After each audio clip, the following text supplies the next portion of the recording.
नमस्कार, खबरों का पंचनामा देख रहे हैं आप। मैं हूं आपके साथ पूजा। हम लेकर आए हैं देश और दुनिया की 5 बड़ी खबरें, जिस पे चर्चा के लिए मेरे साथ स्टूडियो में मौजूद हैं कैपिटल टीवी के editor in chief doctor Manish Kumar. Doctor साहब, बहुत बहुत स्वागत है आपका। धन्यवाद। सबसे पहले नजर हेडलाइंस पर। सज गया है राम दरबार, अयोध्या प्राण प्रतिष्ठा को तैयारियां तेजी से जारी। हनुमंत लल्ला से अनुमति लेकर राम जन्मभूमि जाएंगे पीएम मोदी, करेंगे देश को संबोधित। लक्षद्वीप पर गए पीएम मोदी तो मालदीव को लगी मिर्ची। मंत्री शिवना की विवादित टिप्पणी पर भारत ने जताई आपत्ति। जबरदस्त विरोध के बाद बैकफुट पर आई मालदीव सरकार, बयान से किया किनारा। 3 मंत्री भी सस्पेंड। सीट शेयरिंग को लेकर इंडिया में महाभारत, पंजाब से लेकर यूपी बिहार तक गठबंधन में मचा घमासान। दिल्ली में हुई मीटिंग, जेडीयू ने किया किनारा। ईडी ने टीएमसी नेता शाहजहां शेख के खिलाफ जारी किया लुकआउट नोटिस। शाहजहां शेख का ऑडियो क्लिप भी आया सामने, कहा अपराध साबित करो, खुद सिर कटा लूंगा। ईडी के समन के बीच 2 दिन के गुजरात दौरे पर सीएम अरविंद केजरीवाल, कहा बीजेपी की उल्टी गिनती शुरू, वो आदिवासी समाज के खिलाफ। खबरों की शुरुआत में सबसे पहले बात राम नगरी अयोध्या की। अयोध्या में राम मंदिर का निर्माण और मंदिर में प्राण प्रतिष्ठा को लेकर तैयारियां जोरों शोरों से चल रही हैं। प्राण प्रतिष्ठा से पहले ही राम नगरी अयोध्या के साथ साथ पूरा देश राममय हो गया है। मान्यता है कि अयोध्या में हनुमंत लल्ला विराजमान है, बिना उनकी अनुमति के यहां कोई शुभ काम नहीं होता है। इसी मान्यता के चलते पीएम सबसे पहले हनुमंत लल्ला के दरबार में हाजिरी लगाएंगे, उनसे अनुमति लेंगे, फिर रामलला की प्राण प्रतिष्ठा के लिए राम जन्मभूमि प्रस्थान करेंगे। प्राण प्रतिष्ठा के अनुष्ठान में पीएम मोदी सबसे पहले संकल्प लेकर देश को समर्पित करेंगे, फिर रामलला का पूजन करेंगे। खबरों के मुताबिक इस दिन पीएम मोदी देश को संबोधित भी करेंगे। 22 तारीख का इंतजार हर किसी को है। खबर आज ये सामने आई कि पीएम मोदी अपना संबोधन भी देंगे उस दिन। देखिए, बिल्कुल करना चाहिए। एक ऐतिहासिक दिन है, और ऐतिहासिक दिन इसलिए है कि बहुत सारी चीजें नई होने वाली है। एक दुनिया भर के हिंदुओं का एक आस्था का केंद्र, उसका निर्माण हो रहा है। प्रभु श्री राम की जो जन्मभूमि, जो वहां पे एक विवादित स्ट्रक्चर था, 500 साढ़े 500 साल के बाद वो पुनः स्थापित किया जा रहा है। साथ ही साथ कार्यक्रम तो पहले से ही शुरू हो जाएगा। 16 तारीख से ही सारी चीजें जो है वो पूजा पाठ, प्राण प्रतिष्ठा के लिए जितने भी अनुष्ठान, उसकी शुरुआत हो जाएगी। कई सारी चीजें वहां पे होनी है। एक दिन तो रामलला की मूर्ति के साथ एक शोभा यात्रा पूरा अयोध्या नगरी में उसको होना है। फिर सरयू के पानी से उनका स्नान होना है। फिर 126 कलश जो दुनिया भर के अलग अलग पवित्र नदियों से जो पानी आया है उससे भी होना है। तो ये एक बहुत पूरे 1 सप्ताह का फुल पैकेज हिंदुत्व का जो है वो नुमाइश होने वाला है पूरी दुनिया के सामने। अच्छी बात है, और अयोध्या उसके लिए पूरी तैयार है जी, तो पूरे देश को 22 जनवरी का बेसब्री से इंतजार है। तो वहीं भारत के विकास को देखकर मालदीव चढ़ गया है। दरअसल प्रधानमंत्री नरेंद्र मोदी ने हाल ही में लक्षद्वीप का दौरा किया था, कुछ खूबसूरत तस्वीरें भी शेयर की थी। ये बात मालदीव को रास नहीं आ रही, क्योंकि खूबसूरती के लिहाज से लक्षद्वीप मालदीव को टक्कर देता नजर आ रहा है। वहां की एक मंत्री मरियम शिवना ने भारत और पीएम मोदी के खिलाफ आपत्तिजनक टिप्पणी की। हालांकि बाद में आपत्तिजनक ट्वीट को डिलीट भी किया गया, पर भारत के सख्त रवैये को देखते हुए मालदीव सरकार ने 3 नेताओं को सस्पेंड किया और सफाई में कहा कि ये उनका व्यक्तिगत राय है और सरकार का इससे कोई लेना देना नहीं है। पीएम मोदी लक्षद्वीप गए तो क्यों मालदीव चढ़ गया? मुझे तो हंसी आती है।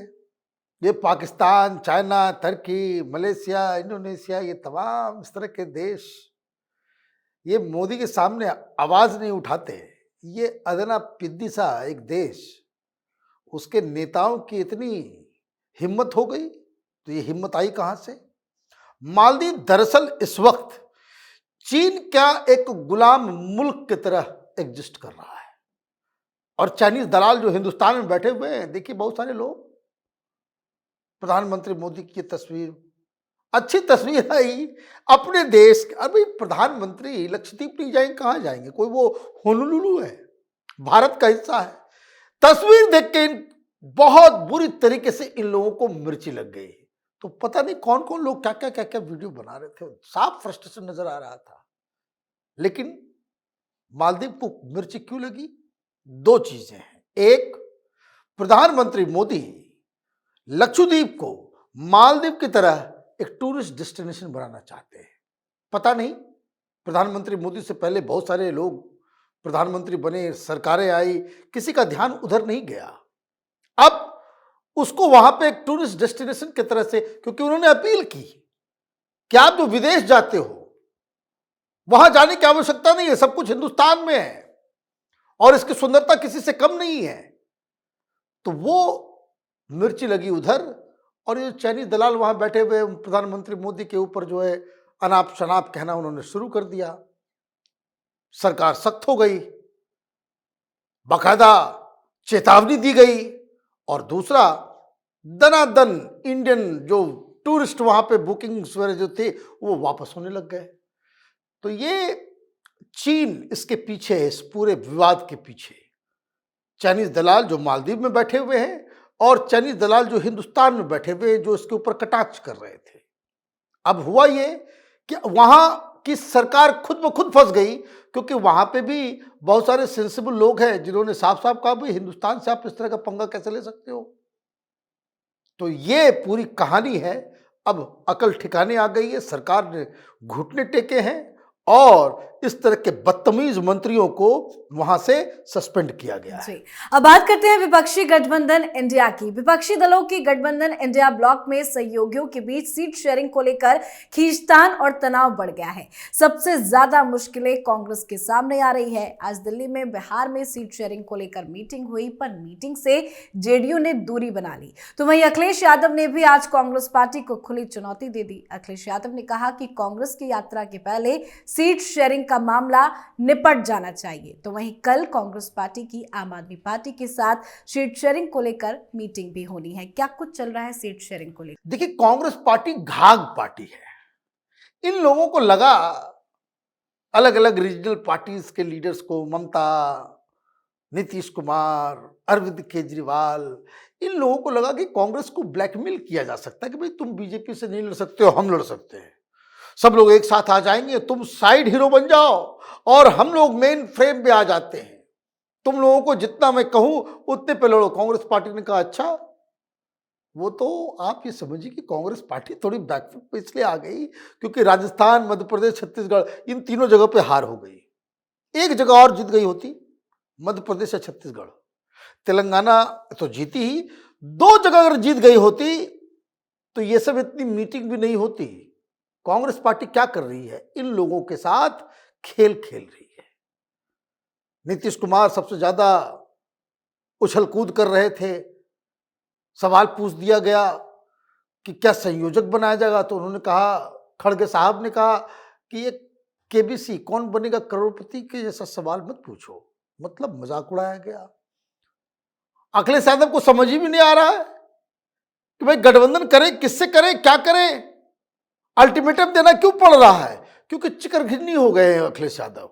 क्यों? मीटिंग में जाते हैं ये इंडिया के और वहां से राहुल गांधी खबर छपवा देते हैं कि भाई राहुल गांधी चाहते हैं कि बीएसपी भी जो है वो उसके गठबंधन में हो। अब अखिलेश यादव को लगता है कि भाई मैं इधर जाऊं या उधर जाऊं, क्या करूं? उन्होंने साफ मना कर दिया कि मायावती के साथ कोई गठबंधन नहीं होगा। फिर ये बार बार चीजें क्यों हो रही है?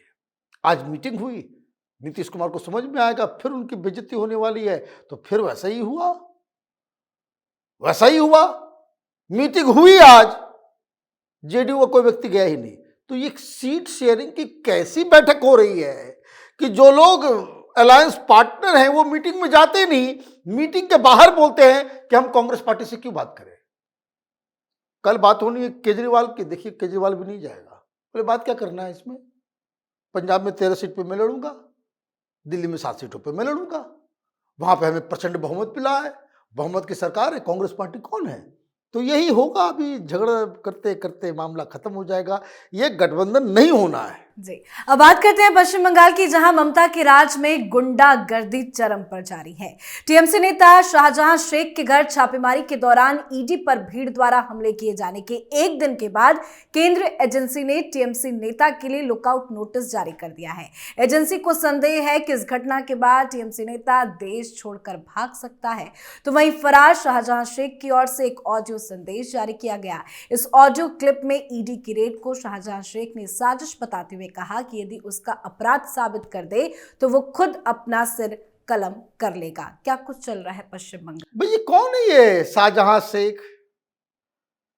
ये गुंडों को नेता बना दिया टीएमसी वालों ने।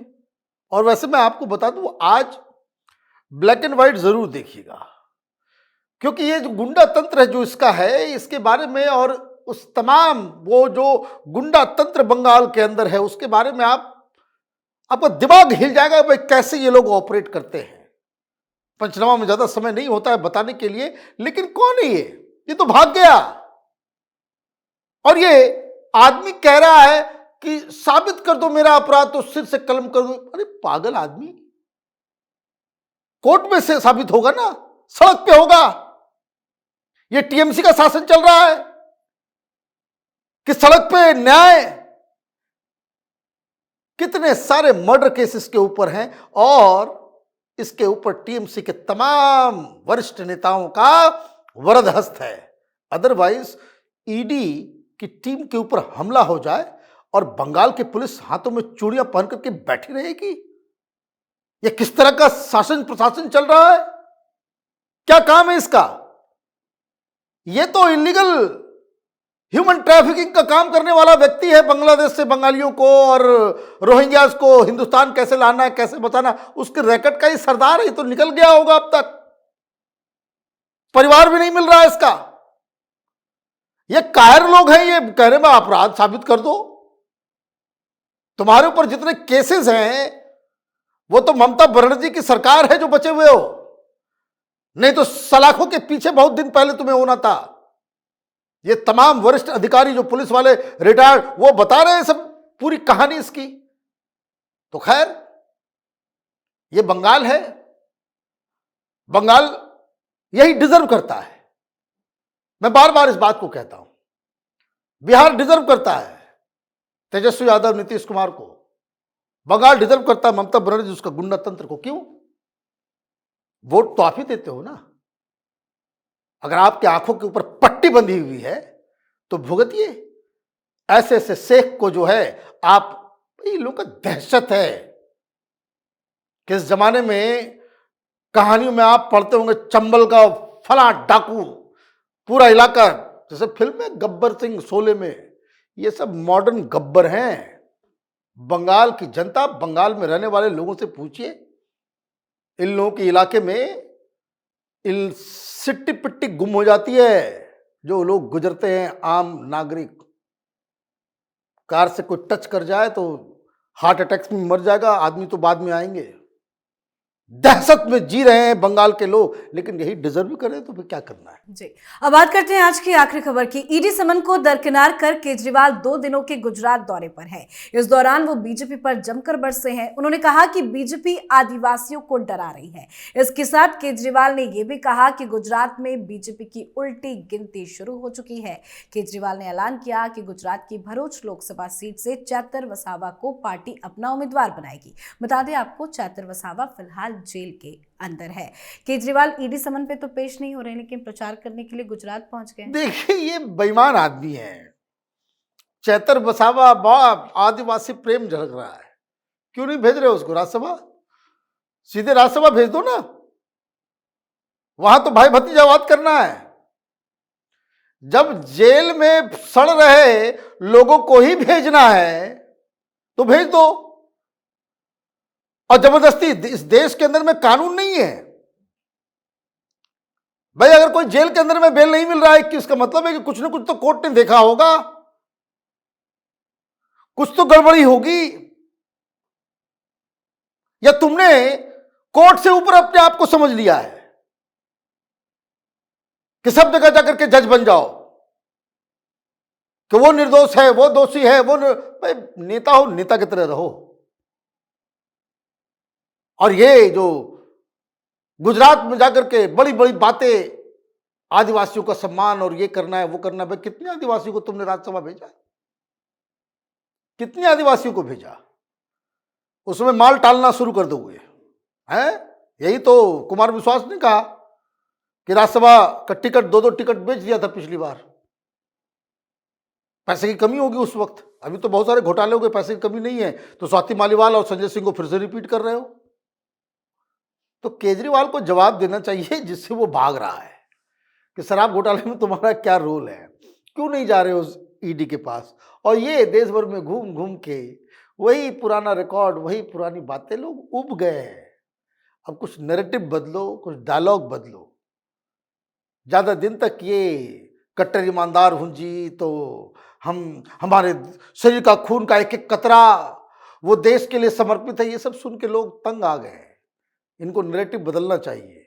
और इस तरह से जो हर जगह खुद को जज साबित करने में लगा हुआ है, ये ठीक और उचित राजनीति नहीं है। जी, बहुत बहुत धन्यवाद बातचीत के लिए। धन्यवाद। खबरों का पंचनामा में आज के लिए फिलहाल इतना ही। देश विदेश की बाकी खबरों और उनके सटीक एनालिसिस के लिए देखते रहिए कैपिटल टीवी। हमें लाइक कीजिए, शेयर कीजिए और कैपिटल टीवी को सब्सक्राइब कीजिए। नमस्कार।